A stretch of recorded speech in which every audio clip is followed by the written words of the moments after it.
Hello. Live शुरू हो गया। हम्म।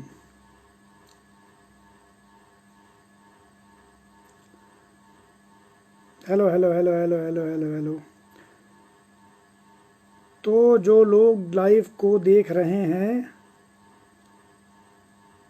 उनसे ये कहना है कि अभी कुछ देर में अमरेंद्र नाथ त्रिपाठी हमारे साथ जुड़ेंगे और भी कुछ लोग जुड़ेंगे। कुछ बातचीत करेंगे अवधि के बारे में।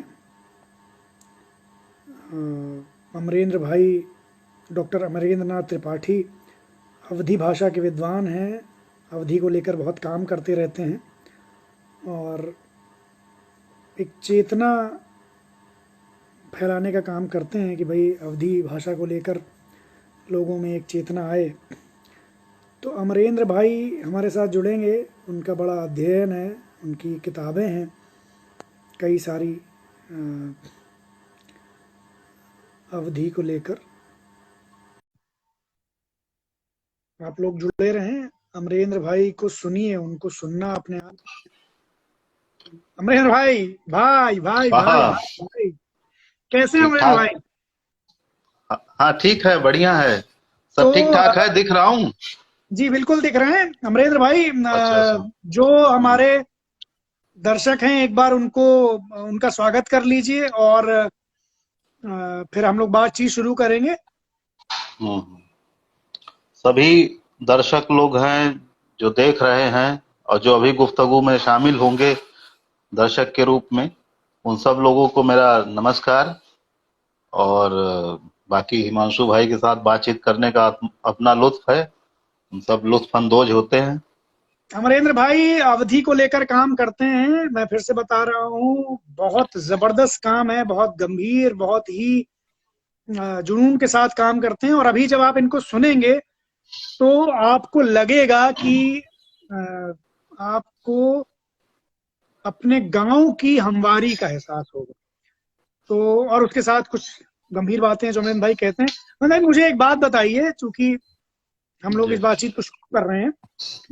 एक तो जैसे कुछ दबाव तो इस समय का है, जो समय हमने जिस समय में हम जी रहे हैं उसमें कोई भी चीज जो सादा है, जिसमें उस तरह की मसनूई बनावटी चमक नहीं है, जो बाजार के काम का नहीं है, वो यूं भी थोड़ा सा उसके दिन अच्छे नहीं चल रहे, ऐसा माना जाता है। तो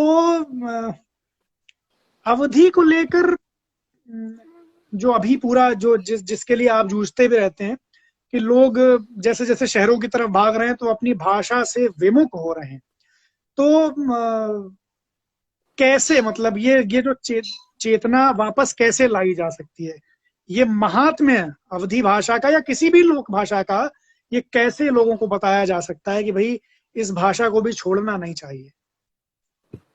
क्योंकि ये जो हाँ एक चीज और जोड़ दें कि जो एक चीज जो जुड़ गई, हालांकि खराब चीज है वो, लेकिन ऐसा मान लिया गया कि अगर कोई लोक भाषा बोलेगा तो उसे देहाती या गंवार समझा जाएगा। तो एक खास किस्म का माहौल बनाने के लिए खास किस्म की भाषा बोलनी पड़ेगी। तो इन सब चीजों के बारे में आप क्या सोचते हैं?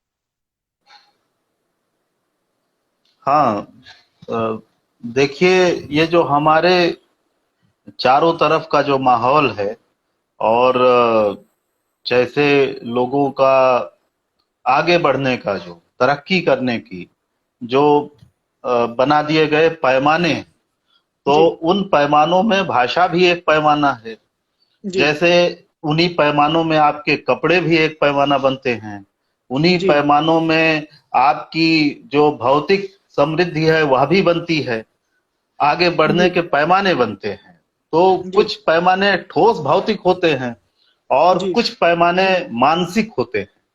तो ये जो भाषा वाला पैमाना है, यह मानसिक पैमाना भी है। जी मानसिकता में यह बात कैसे आई, इसको देखना होगा।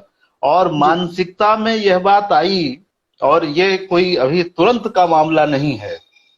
हम जी लोग जिस तरीके से एक दूसरी भाषा के प्रभाव में अगर मैं अपने आप को, सब लोगों को ये शामिल करके चल रहा हूं कि लोग जी गांव जी के बिल्कुल हैं, और बिल्कुल मैं मानता हूं हर आदमी एक दो तीन पीढ़ी पहले तो गांव का ही रहा होगा। तो बिल्कुल किसी से भी मैं यही मतलब यह भी एक पहचान का हिस्सा होता है कि मैं उससे पूछूं कि तुम्हारा गांव कहाँ है, भले वो कभी शहर का रहा हो।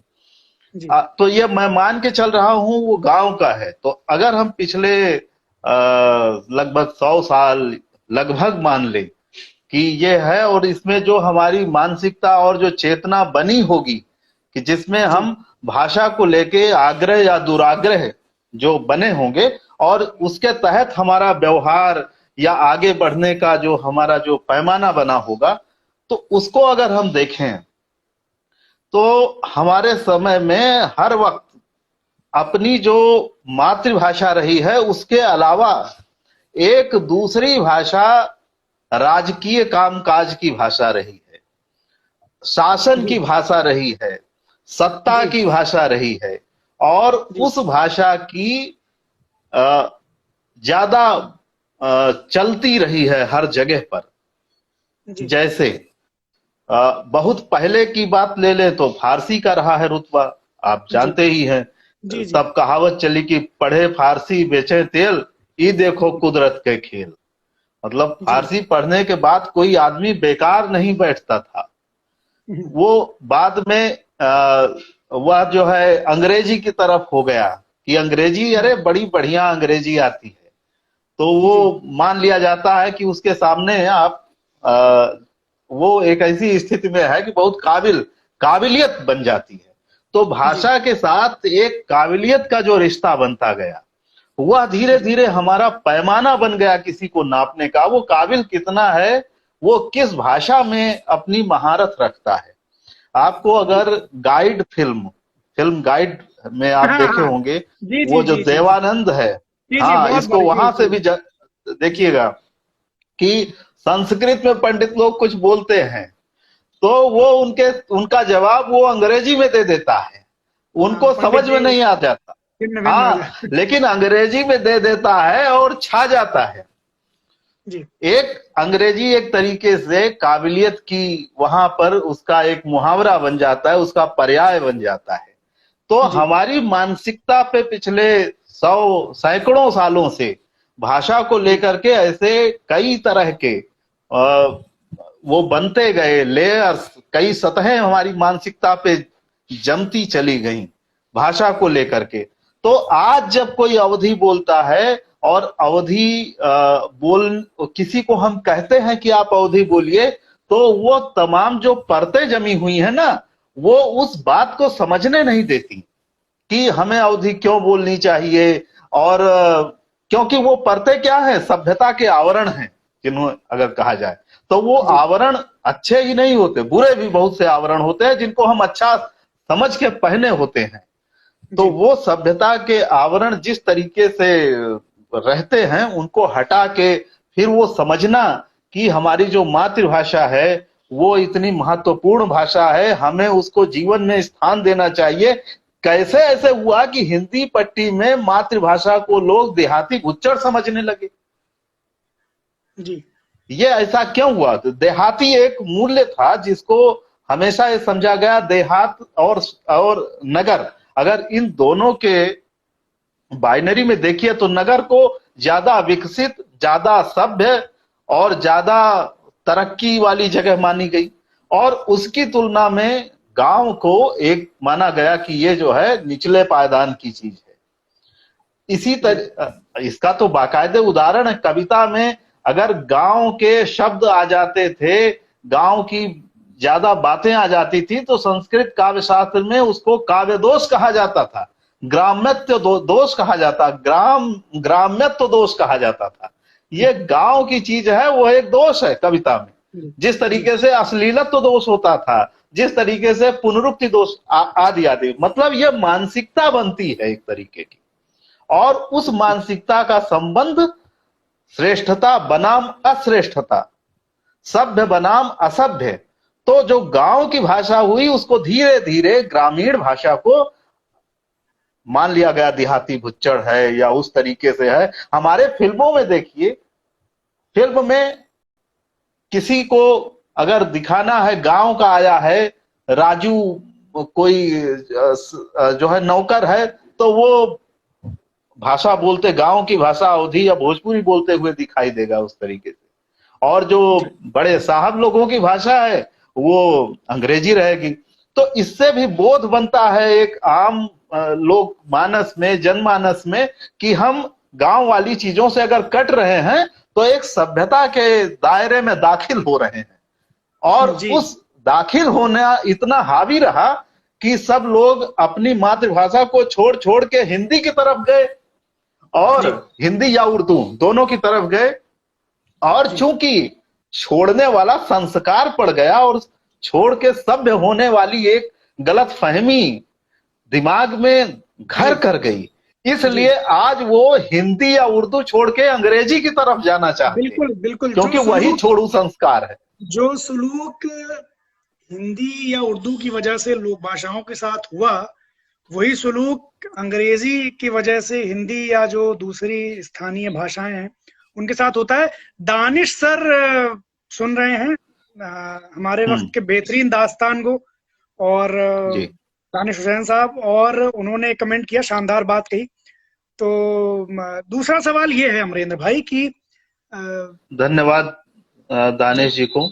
और दूसरी बात ये कि ये जैसे भोजपुरी में तो फिर भी हमें दिखता है कि एक चूंकि फिल्म इंडस्ट्री भी है, सिंगर्स बहुत सारे हमें दिखते हैं कमर्शियली सक्सेसफुल, जिनकी फॉलोइंग बहुत बड़े, वो कंटेंट पे आप बात कर सकते हैं कि वो कितना खराब है, अश्लील है, वो तमाम चीजें भी आ सकती हैं, लेकिन उसके बरक्स बहुत सारे सिंगर्स हैं जिनमें बहुत सारे बहुत अच्छे गीत लेके आ रहे हैं, फिल्में बन रही हैं बाकायदा। लेकिन अवधि को लेकर जिसमें अवधि की जब हम बात करते हैं तो हम सिर्फ रामचरितमानस और पद्मावत तक सीमित रह जाते हैं। हमारे पास दो चीजें हैं कि ये दो का नाम लेके फिर हम बैठ जाते हैं, लेकिन जो हालिया स्थिति है तो हम उसको समझना चाहते हैं कि ये क्यों हुआ कि जैसे भोजपुरी का अपना एक जिसको हम कहते हैं भोजपुरी की अपनी एक जातीयता बनी ना, वैसे हिंदी का उस तरह, अवधि का उस तरह से क्यों नहीं हो पाया मामला, जबकि तमाम लोग रहे अवधि के। आप तो जानते हैं कवियों में, चाहे पुराने वक्तों में देखें या आधुनिक काल में भी देखें, और एक बड़ी आबादी बोलती है अवधि को। तो ये थोड़ा अगर इस बारे में बता पाए तो। हाँ, ये बड़ा बढ़िया सवाल है, और इस सवाल का कुछ तो मेरी अपनी तरफ से कुछ अपनी समझदारी है, और ये ऐसा सवाल है कि जिसमें अभी भी मैं इस सवाल से जूझ रहा हूं। यानी कि मेरी समझदारी कोई ऐसी समझदारी नहीं है जिसको मैं कल ना बदलूं। ये लगातार मेरे लिए अनुत्तरित सवाल है, अनुत्तरित प्रश्न है कि क्यों अवध का अपना एक वैसा ही, अगर हम देखते हैं कि बगल में भोजपुरी है जी, उसके स्वरूप पर हम बहस कर सकते हैं, लेकिन यह बात तो निर्विवाद रूप से है कि जनमानस में भोजपुरी की मौजूदगी अवधि की तुलना में ज्यादा है। ज्यादा उसका एक पब्लिक स्फीयर बना हुआ है। बिल्कुल भोजपुरी का हम उस पर अश्लीलता या ये सब जो बातें करते हैं वो एक बात का मसला है। एक उदाहरण और मैं आपको दे दूं आपकी बात को और साफ करने के लिए।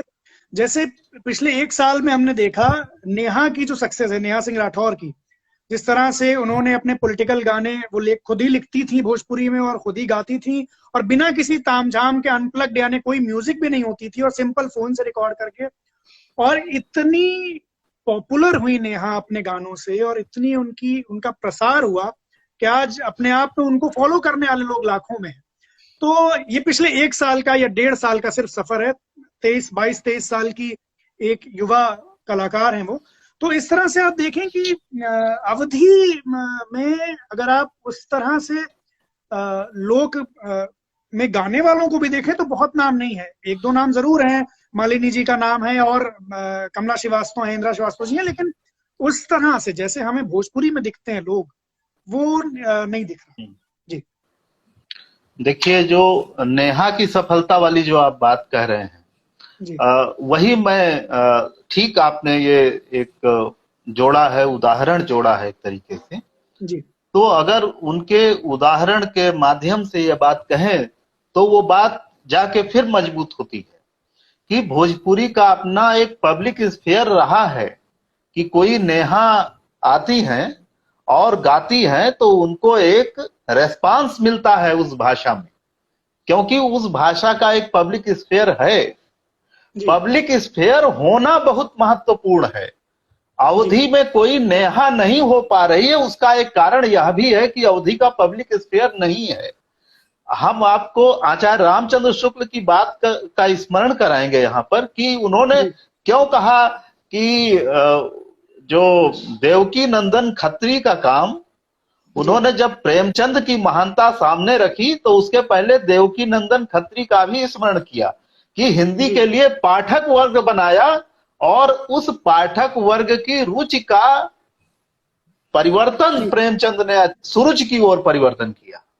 जी तो पाठक वर्ग का होना यानी कि एक पब्लिक स्फीयर का होना महत्वपूर्ण है, जो कि भोजपुरी में लगातार रहा है। उसका फायदा नेहा को मिला या कोई भी आता है उसको मिलता है। नहीं, अवधि लेकिन ये में बताइए पब्लिक स्फीयर है ही नहीं। अमरेंद्र भाई, ये बताइए जैसे हम तो पब्लिक स्फीयर को थोड़ा समझ पा रहे हैं, लेकिन हाँ इतनी जो भाषा इतनी बोली जाती है, इतने बड़े बड़े ग्रंथ उसमें हैं, आधुनिक काल में भी पढ़ीस और रमई काका और बंशीधर शुक्ल जैसे कवि हैं उसमें। अभी कुछ वक्त पहले तक भी कवि सम्मेलनों में अवधि कवि बहुत सुने जाते थे। तो क्यों हुआ कि उसका कोई लोक नृत्य, कोई पब्लिक स्फीयर नहीं बन पाया? या पब्लिक स्फीयर को आप कैसे देखते हैं, कैसे परिभाषित कैसे करते हैं? पब्लिक स्फीयर की परिभाषा मेरे लिए यह है कि जो उस भाषा में कोई जो कलात्मक उत्पादन हो, कलात्मक उत्पादन को आप कह लीजिए, वो फिल्म भी हो सकती है, वो गाना भी हो सकता है, वो कविता भी हो सकती है। ये सब कलात्मक उत्पादन जितने होते हैं वो उनको उनसे जुड़ने वाले जो लोग होते हैं वो है पब्लिक स्फीयर। मतलब ऐसी जनता जो उस खास क्षेत्र की जो संस्कृति है, जो जातीयता है, उसमें जो कलात्मक उत्पादन हो रहा है, कलात्मक उत्पादन वो फिल्म हो सकती है, कविता हो जी सकती है, गीत हो सकता है, जी संगीत हो जी सकता है, वह उससे जी जुड़ती है और उससे अपना संबंध, अपना सरोकार और अपनी पहचान और उससे एक आत्मीयता का भाव रखती है, पहचान का भाव रखती है। तो वह है जी पब्लिक स्फीयर, जो यहां मैं एक मोटे तौर पर अगर कहूं तो। अब आपका सवाल जो हमें लगता था क्या ये था कि अवधि में क्यों नहीं है ये सवाल ये था पब्लिक कि क्यों स्फीयर। नहीं बन पाई, हाँ, पब्लिक स्फीयर क्यों नहीं बन पाया अवधि का? हाँ, बावजूद की अवधि में कवियों की परंपरा रही है भोजपुरी में। मंच पर इस तरीके से मैंने सोचा कि ऐसा क्यों है कि भोजपुरी मंचों पर जो कविता के मंच होते हैं उस पर भोजपुरी की मौजूदगी वैसी नहीं मिलती जैसी अवधि की है। जी आप अवध के इलाके में जो कवि सम्मेलन हो रहे हैं उनमें बहुत पहले समय से देखिए तो एक से एक अवधि के कवि रहे हैं, लगातार रहे हैं। जी लेकिन गीत संगीत में, फिल्मों में जैसी मौजूदगी भोजपुरी की है उसके जी कहीं आसपास भी अवधि नहीं है। यह एक अंतर है। बिल्कुल बिल्कुल। आप इसको इस रूप में मानिए कि साहित्यिक भाषा के रूप में अवधि से जुड़ना अवध के लोगों में अवधि से साहित्यिक भाषा के रूप में संबंध बनाने की एक परंपरा रही है और यह परंपरा मध्यकाल से रही है और आधुनिक काल तक गई। लेकिन अभी क्यों नहीं है? लेकिन मूल प्रश्न यही है कि लोकवृत्ति क्यों नहीं बन पाया, पब्लिक स्फीयर क्यों नहीं बन पाया? लोकवृत्त रहा है, वो धीरे धीरे खत्म हो गया, मतलब साहित्य से जुड़ने वाले का लोकवृत्त। लेकिन और कलात्मक रूपों में वो लोकवृत्त कभी अवध में नहीं रहा। जैसे नए समय की चुनौती थी कि उस लोकवृत्त को फिल्मों और संगीत के माध्यम से समृद्ध किया जाता। जी कोई भी भाषा का लोकवृत्त समय के अनुसार बदलती हुई तकनीक के साथ अगर नहीं जुड़ता तो वो लोकवृत्त धीरे धीरे खत्म हो जाता है। भोजपुरी की जो है ताकत यही रही है कि समय के साथ जो बदलाव आए, तकनीकी बदलाव आए, उनके साथ भोजपुरी ने अपने आप को प्रस्तुत किया। अवधी का एक साहित्यिक पक्ष तो लोगों तक जाता रहा, लेकिन बाकी कलात्मक रूपों में अवधी का लोगों से जुड़ाव नहीं रहा, इसलिए वो लोकवृत्त धीरे धीरे धीरे धीरे खत्म होता गया, पहली चीज। और दूसरी चीज, अवधी को लेकर के अपनी एक आंचलिक पहचान को रखना और उसके साथ पूरा मतलब दावेदारी के साथ जुड़ना, इसमें बड़ी कोताही बरती अवध के लोगों ने, बहुत ज्यादा कोताही बरती। उसका एक कारण यह भी था कि उनके सामने हिंदी और उर्दू दो भाषाएं इस रूप में आई जो अवधी का विकल्प बनी। उनके लोकवृत्त में शामिल हो जाना, अवधी के अपने लोकवृत्त से कट जाना उनके लिए कोई समस्या की बात नहीं थी जी। इसलिए और ये घटना पिछले 100-150 साल में हुई। फिर मैं कह रहा हूं कि मध्यकाल में लोकवृत्त था। जो मिलाकर आसान जबान में अगर हम कहें तो बात यह है कि चूंकि हिंदी या उर्दू जो है एक वक्त में पावरफुल लोगों की जबान रही, इस अवध में सत्ता शासक वर्ग की या जो हेजमनी जिनकी रही सामाजिक तौर पर, उनकी जबान रही। इसलिए हर वो इंसान जिसकी एस्पिरेशन थी पावरफुल होने की या तरक्की करने की, या जो तरक्की कर गया, उसने अपनी अवधी भाषा को छोड़कर उसमें शामिल होने की कोशिश की, हिंदी या उर्दू वालों में। हाँ बिल्कुल, यह भी सही है। और दूसरी बात एक यह भी है कि भाषा के साथ जो एक व्यापक राष्ट्रवाद आया, भाषा के साथ जो राष्ट्रवाद आया एक तरीके का, वो राष्ट्रवाद भी एक तरीके की ताकत के साथ ही जुड़ना हुआ। राष्ट्रवाद भी अपने एक ताकत का ही पूरा रचता है, पूरा महल खड़ा करता है राष्ट्रवाद भी ताकत का। और उस ताकत के साथ जुड़ने में हिंदी उस राष्ट्रवाद का हिस्सा बनी। और हिंदी में ज्यादातर शुरुआती काम करने वाले बहुत लोग आपको मिलेंगे जो अवध इलाके के रहे हैं, और वो धीरे धीरे हिंदी में गए। तो यह भी एक वजह रही कि वो अवधी से कटे और हिंदी की तरफ चले गए, क्योंकि वो लखनऊ में, अमरेंद्र भाई, लखनऊ में आज भी एक मानसिकता है कुछ लोगों में कि अगर वो उर्दू बोलते हैं, मतलब अंग्रेजी वालों की तो खैर आई है जो है, उर्दू में भी हमने देखा या हिंदी में भी कई बार देखा कि अगर आप अवधी में बात करें तो वो उनको लगता है कि नहीं भाई, अवधी में क्या है, हिंदी या शुद्ध जो उर्दू जिसे हम कहते हैं। वो तो ऐसे भी लोग हमने देखे कि जो उर्दू में अगर हिंदी की मिलावट कर दो तो उन्हें मसला हो जाता है। बहरहाल हिंदी में उर्दू की मिलावट करने से मसला, वो मेन स्ट्रीम मसला है आज का, कि अगर आप हिंदी में उर्दू बोल दें तो उन्हें बड़ा लगता है कि यार ये आप उर्दू कैसे ले आए। तो लखनऊ पर हम बात करेंगे, चूंकि आपसे बहुत बात होती है कि लखनऊ की जो जिम्मेदारी हो सकती थी अवधी भाषा के विकास की, जबकि लखनऊ, जब शाम अवध की बात होती है तो उसको पर्यायवाची लखनऊ का मान लिया जाता है, या अवध बराबर लखनऊ कर दिया जाता है, जो कि नहीं है। तो लखनऊ उसमें किस तरह से फेल रहा अवधी के प्रचार प्रसार में, या क्या भूमिका निभा सकता था, इसको अगर आप बता पाए। लखनऊ की जो भूमिका हो सकती थी वो बहुत क्रांतिकारी हो सकती थी, लेकिन लखनऊ ने जो गलती की कि अपनी कोई क्रांतिकारी भूमिका एक सांस्कृतिक केंद्र के रूप में, अवध के सांस्कृतिक केंद्र के रूप में, अवध जाति के केंद्र के रूप में, भाषा को एक जातीयता का एक रूप माना जाता है। तो अवध की जो जातीयता अवध इलाके से जो बनती है, उसको बढ़ाने के लिए लखनऊ की एक क्रांतिकारी भूमिका हो सकती थी, लेकिन लखनऊ ने वैसी कोई भूमिका नहीं निभाई। अब इसके कई कारण रहे हैं, कुछ तो आप जानते ही हैं, आपसे लगातार इस पे संवाद होता रहा है, और पिछले हमें लगता है 10 वर्षों से अलग अलग तरीके से संवाद हुआ है इस चीज को लेकर के। देखिए, कहीं भी किसी भी क्षेत्र में बहुत कुछ इस पर निर्भर करता है कि वहां के जो संभ्रांत लोग हैं, जो एलीट हैं, वो किस तरीके से अपना जुड़ाव अपनी भाषा और अपनी जातीयता के साथ रखते हैं। भोजपुरी वाले मैटर में भी इसको जोड़ा जा सकता है कि भोजपुरी क्षेत्र के जो एलीट हैं वो ज्यादा दावेदारी के साथ भोजपुरी के साथ खड़े होते दिखेंगे। बिल्कुल बिल्कुल। अवध के लोग मनोज बाजपेयी हो या पंकज त्रिपाठी हो या और तमाम जो कलाकार भी हैं वो बोलते हैं, लेकिन हम ये उम्मीद हम अमिताभ बच्चन से नहीं कर सकते। हाँ, नहीं कर सकते, नहीं कर सकते।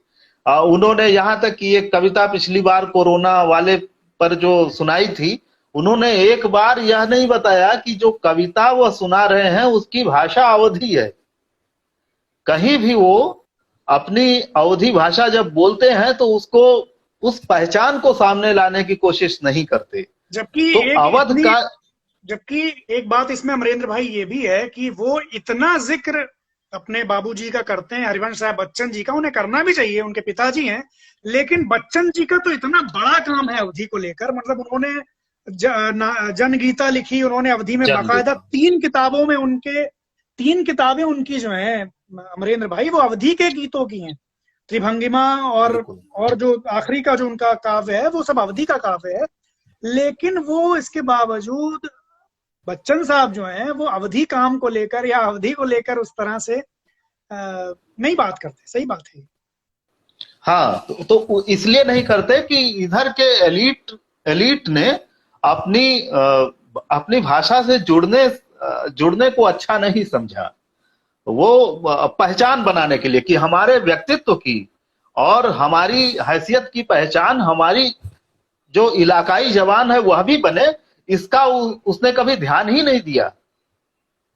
उल्टे उससे कटने को उसने सभ्य होना समझा।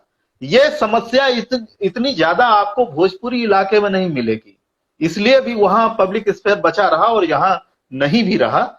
उसका कारण एक यह भी रहा है। अब लखनऊ की बात करते हैं, जो बात शुरू में की आपने। जी। लखनऊ एलिट का सबसे बड़ा, अवध के एलिटों की सबसे बड़ी जगह अगर है तो वो लखनऊ ही है। और तहजीब की और नाजुकी की, नफासत की, है ना, ये सब जगह लखनऊ है। तो लखनऊ ने जो केंद्र, सत्ता का केंद्र रहा नवाबी के पूरे दौर से, उस तरीके से, तो उसने जो मानक बनाए उसमें अवधि किनारे रही। उसमें जो मानक बने वो एलिट के जो मानक बने वे भी ऐसा नहीं कि सिर्फ अवधि बनाम उर्दू या लखनवी कल्चर का ही मामला नहीं है। ये मामला है सारी जो बिंब जो बनता है, हम सारे बिंब की बात करें तो गांव बनाम शहर का। अब गांव का कोई किसान या किसी भी गांव की संस्कृति की मौजूदगी आप लखनऊ में आप नहीं देखेंगे उस तरीके से, जो पिछले कई जो है 100-150 साल के जो भी आपको, या 200 साल के जो भी कलात्मक विकास मिलेंगे आपको। आप इसकी पुष्टि कर सकते हैं। नहीं सही उसमें, हाँ, उसमें बिल्कुल नहीं मिलेगी। तो भाषा भी अंततः है तो गांव की ही चीज, अपने गांव की चीज है भाई वो। तो अगर गांव से हर तरीके से कटना और जो नगरीय व्याकरण में जाना है, नगरीय बोध में जाना है, शहरी बोध में, महानगर के का वो अगर बनाना है अपने आप को, तो उससे तो भाई कटना ही होगा। और लखनऊ वालों में कटने की अदा बड़ी गजब की रही। एक, हाँ, कैसे रही उसका कुछ उदाहरण दे रहे हैं। जी। एक, हाँ, उसका उदाहरण देखिए कि एक बार आचार्य रामचंद्र शुक्ल एक लखनवी दोस्त के साथ वो अपने निबंध में लिखते हैं कि घूमने टहलने गए सारनाथ बनारस गए। जी। तो शुक्ल जी थे तो वो बोलने लगे कि कहीं बहुत बढ़िया महुआ चूने की सुगंध आ रही है, महुआ चूरा उसकी सुगंध आ रही है। तो लखनऊ के जो सज्जन थे कहे, हमारा यार क्या महुए का नाम ले रहे हैं, यहाँ शांत रहिए नहीं तो लोग देहाती समझेंगे। तो शुक्ल जी ने कहा कि मुझे समझ में आ गया कि महुए को जानने से लखनऊ के साहब के बाबूपन में बड़ा भारी बट्टा लगता है। तो ये एलिट, हाँ, तो ये जो एलिट का पूरा एक लखनऊ में बना, वो लोक भाषा ग्राम भाषा यानी कि अवधी से वो बहुत उल्टे ले जाने वाली चीज थी। इसीलिए लखनऊ में 1857 के आंदोलन को हम छोड़ दें और बाकी एक अपने आंचलिक केंद्र के रूप में कोई बड़ी मांग करता हुआ कोई वैसा आंदोलन भाषा में नहीं खड़ा हुआ उस तरीके से, जिसमें अवधि को लेकर के। देखिए, दो आंदोलन बड़े हुए मेरी जो समझ में है, जो अवध के साथ जोड़ के देखें, उसमें एक तो रहा है भक्ति आंदोलन और दूसरा स्वाधीनता आंदोलन। भारत के पिछले 1000 साल के इतिहास में देखें तो भक्ति आंदोलन में भी अवधि रही है जी। चाहे राम भक्ति शाखा देख लीजिए, चाहे सूफियों की जो पूरा आंदोलन है देख लीजिए, और 1857 में भी अवधि रही है। और अवधि के कारण ही देखिए 1857 दूर दूर के गांव गांव में गया, कितना गया। आपने अगर अमृतलाल नागर का गदर के फूल देखा होगा तो अगर इससे वो बहुत बड़ा प्रमाण है। हाँ, वो ओरल है, हाँ, वो ओरल हिस्ट्री है जो बताती है, मौखिक इतिहास है जो अपने दौर का जो संग्रहित किया गया है। बिल्कुल। वो तो आप तो नागर जी के मद्दाह हैं और तो इसलिए तो आपके पास होना स्वाभाविक है। तो वो उसके माध्यम से भी जाना जा सकता है। नागर जी को अभी मैं पूरा पढ़ूंगा बहुत, और मैं जानना चाहता हूं कि नागर जी का ध्यान इस लखनऊआ जो विसंगति है, जो संस्कृति को लेकर के, उस पर कैसा गया है, कितना गया है, ये मेरे लिए देखने की चीज। नागर जी का ध्यान काफी गया है। उनकी जो एक किताब है, बल्कि 2 किताबें, नवाबी मसनद और हम फिदाए लखनऊ, खास तौर पर नवाबी मसनद तो पूरी ही, हालांकि जो लोग नागर जी को ऊपर ऊपर पढ़ते हैं, जो ध्यान नहीं दे पाते, उनको ये लगता है कि ये उस कल्चर पर लिखी गई किताब है, लेकिन नागर जी की वो किताब में जितने व्यंग्य हैं नवाबी मसनद में, वो सब के सब लखनऊ की उसी विसंगति को, उसी तरह की सावंती पतनशील संस्कृति को, उसके दोषों को उघाड़ देने वाले, उसका क्रिटिक करने वाले, उस पर तीखे व्यंग्य बाण छोड़ने वाले लेख हैं, सारे के सारे लेख। तो वो किताबें बहुत इंपॉर्टेंट हैं, इसीलिए नवाबी मसनद तो खास तौर पर वो आपको बहुत पसंद आएगी, क्योंकि उसमें बार बार नागर जी व्यंग्य के माध्यम से यही सवाल उठा रहे हैं कि भाई ये किस तरह से क्या हो रहा है, और कितना एक दोहरापन भी है, एक मुनाफकत जिसे हम कहते हैं, एक दिखावा भी है उसमें, और एक झूठी शान जिसे हम कहते हैं ना, वो भी है, जो एक सावंती समाज अपने साथ लेकर के आता है बहुत सारी चीजें। तो बिल्कुल आप पढ़िएगा अमरेंद्र भाई, और बहुत अच्छा लगा कि आप जुड़े। और अभी चूंकि हमने एक चैनल भी शुरू किया यूट्यूब पर, तो आज तो चूंकि आपने कहा था कि हमने आपको बस तुरंत ही यूं बुला लिया, लेकिन किसी दिन जब आप को इतनी मोहलत हम देंगे कि आप जैसे बाकायदा आते हैं अपनी बात करने के लिए, जैसे आप नमूदार होते हैं, उस तरह से आए, और चैनल पर फिर हम थोड़ा गंभीरता से इन सारे प्रश्नों पर, बल्कि और भी प्रश्न जो छूट गए, लोक भाषा बनाम बोली, और क्या हिंदी बनाम लोक भाषा, और जिस जातीयता और तमाम चीजों पर बात करेंगे, जो हिमांशु वाजपेयी ऑफिशियल जो चैनल है उस पर। और बहुत अच्छा लगेगा, आपको सुनना हमेशा बहुत कुछ सिखाता है। और जो लोग अमरेंद्र भाई को जानते हैं वो तो जानते हैं, जो नहीं जानते वो सर्च कर लें फेसबुक पर, इंस्टा पर, सब जगह। और अमरेंद्र भाई एक वेबसाइट चलाते हैं जो कि पूरी तरह से अवधि को डेडिकेटेड है, उसका नाम है अवधि के अर्घान, awadh.org उसका URL है, www.awadh.org। बहुत बहुत दुर्लभ लोकगीत, निबंध, गद्य की रचनाएं, तमाम चीजें, बल्कि यूट्यूब चैनल भी है उस पर तमाम लोकगीत, दुर्लभ इंटरव्यूज वगैरह सब आपको मिलेंगे। और आप जुड़ सकते हैं अमरेंद्र भाई से। अमरेंद्र भाई फिल वक्त पटना में है, मुलाजमत में है, पढ़ाते हैं एक कॉलेज में, तो आप उनसे बात कर सकते हैं। और बाकी फिर से मिलेंगे। अमरेंद्र भाई शुक्रिया, थैंक यू, अच्छा लगा, आपने आग्रह माना, आप आ गए इतनी जल्दी, बहुत अच्छा। मुझे भी बहुत बढ़िया लगा। सब लोगों का शुक्रिया जो लोग देख सुन रहे थे, और इस बातचीत को हम सेव कर लेंगे, तो ये बातचीत बाद में भी सुनी जा सकती है। बिल्कुल, तो इसको हम सेव कर लेंगे। ठीक है, शुक्रिया।